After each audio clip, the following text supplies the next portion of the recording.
accordé la priorité au direct.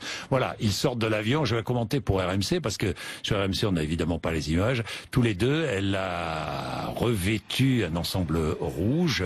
Ils se sont bien préparés, évidemment. L'avion est atterri il y a plusieurs minutes et Donald Trump salue.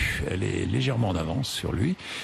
Ils vont monter dans la limousine typiquement américaine qui les attend sur le tarmac au pied de la passerelle.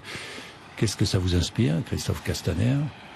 D'abord, je voudrais revenir sur la polémique que certains ont voulu lancer. C'est pas bien d'accueillir le président des États-Unis. Oui. D'abord, pour deux raisons, il fallait l'accueillir. La première, c'est qu'il vient pour commémorer l'engagement des troupes américaines qui sont venues il y a un siècle. Ils n'ont rien sauvé du tout. 2 divisions, il y avait 450 divisions sur le terrain. Oui, mais non, mais oui. C'est pas eux qui ont fait gagner la guerre. Oui. Mais ils sont venus. Alors que beaucoup seraient restés chez eux. Oui. Et donc, du coup, ils sont venus, ils se sont engagés. Et donc, c'est bien qu'on puisse leur rendre hommage. Et que le président des États-Unis soit là pour cet hommage national rendu aux troupes américaines qui, par 2 fois, se sont engagées pendant le XXe siècle pour sauver notre liberté. Ça me paraît bien.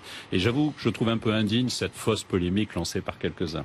Et puis ensuite, il y a un enjeu diplomatique. Les États-Unis aujourd'hui, sur certains sujets comme sur le climat, se replient sur eux-mêmes. Vous avez vu au G20 la motion, seuls les États-Unis n'ont pas validé le plan climat proposé par l'accord de Paris.